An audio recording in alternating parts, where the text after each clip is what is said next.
रिश्ता पक्का। कौन सा रिश्ता? किस रिश्ते की बात कर रहे हो तुम?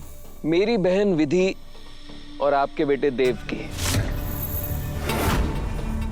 क्या? मेरी विधि को आपका देव बहुत पसंद है और वो उससे शादी करना चाहती है। हमारे देव को अगर कोई लड़की पसंद होती तो सबसे पहले उसके बारे में हमें पता होता। बिल्कुल सही कहा आपने, लेकिन आपने सुना गलत। मैंने कहा कि मेरी बहन आपके बेटे से शादी करना चाहती है। जी, मेरी विधि आपके बेटे के लिए पागल है, इसलिए मैंने तय किया है कि जल्द से जल्द दोनों की शादी करा देनी चाहिए।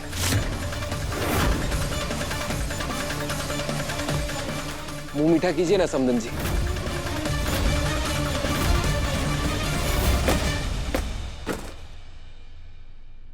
सिक्योरिटी, रणवीर सिंह जी। आखिरी बार कान खोलकर सुन लो। आज के बाद अगर हमारे घर या फिर हमारे देव की तरफ आंख उठाकर भी देखा तो अंजाम अच्छा नहीं होगा।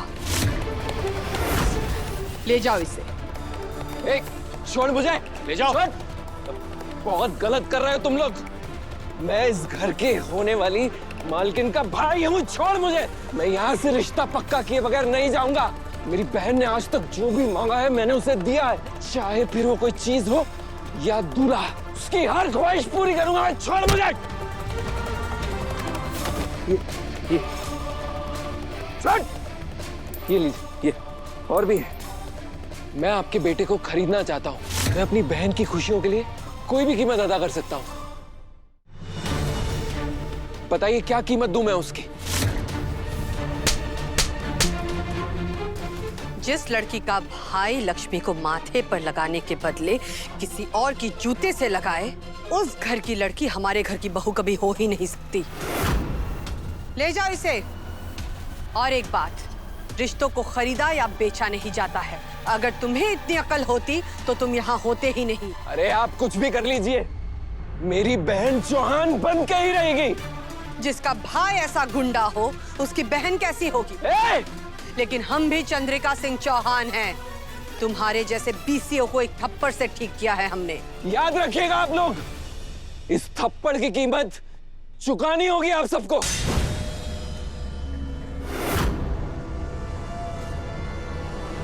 एक मिनट। तो इस सारी खुराफात की जड़ तुम हो, सही पहचाना ना हमने? आपने मुझे गुंडा बोला था, थप्पड़ मारा था मुझे, और आज देखिए आप ही का खून यहां सबसे बड़ा गुंडा बन के बैठा हुआ है। वैसे इतने अमीर लड़के के पास लड़कियों की कोई कमी तो होगी नहीं, और ऊपर से अब तो आपने इसका रिश्ता नंदिनी ओबेरॉय से तय कर दिया है।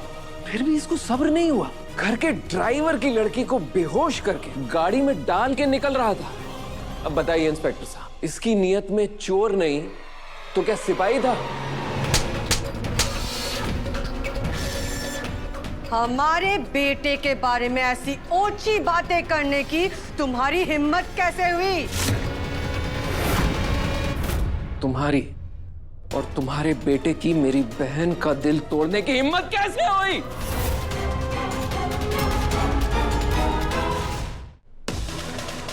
जिस दिन तुम्हारे बेटे ने मेरी बहन को ना बोला था ना, उसी दिन से वो मेरी नजरों में गुनहगार साबित हो गया था, और अब मैं उसे कानून की नजरों में भी गुनहगार साबित करके रहूंगा।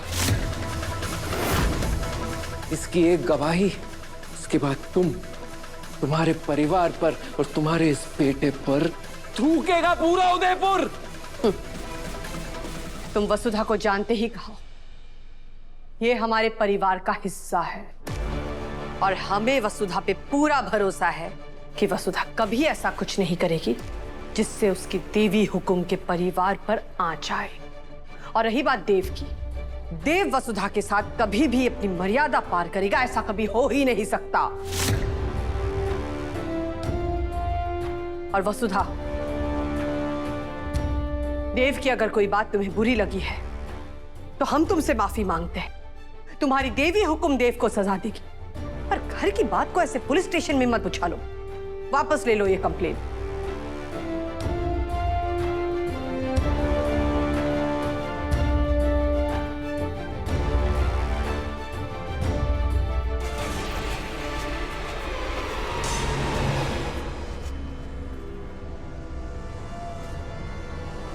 हम देव और अपने पूरे परिवार के तरफ से तुमसे माफी मांगते हैं वसुधा। क्या तुम एक मां की विनती नहीं सुनोगी?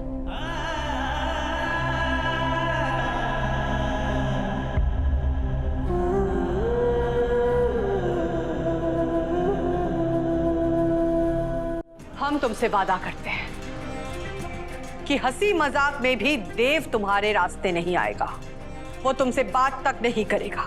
और हम तुमसे ये भी वादा करते हैं कि आज के बाद देव की वजह से तुम्हें कोई तकलीफ नहीं होगी। बस तुम ये कंप्लेन वापस ले लो।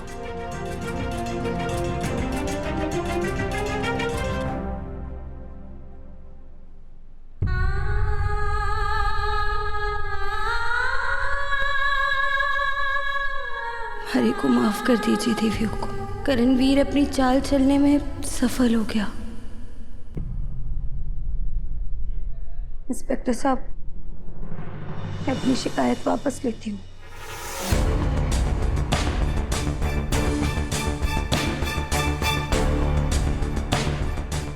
सुना नहीं आपने?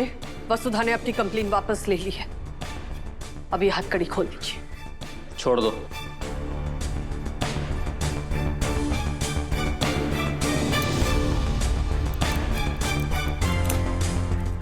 जानता हूँ वसु कि तुम किसी बहुत बड़ी मुसीबत में हो। करणवीर तुम्हें ये सब करने के लिए मजबूर कर रहा है, लेकिन मैं तुम्हारे साथ हूँ। मैं तुम्हें किसी के हाथों ब्लैकमेल नहीं होने दूंगा।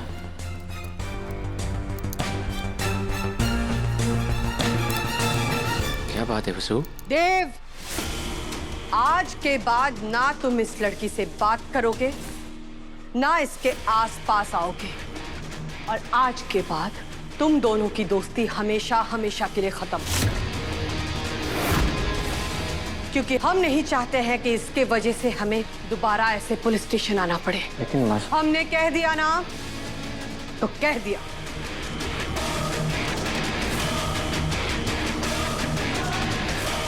चलो यहां से। चलो वसु। साहब,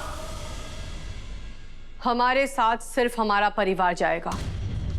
वो लोग नहीं जो घर के छोटे मोटे अनबन को पुलिस स्टेशन या फिर कोर्ट में लेकर आए और अपने साथ हमारे पूरे परिवार की इज्जत की चौराहे पे नीलामी करें।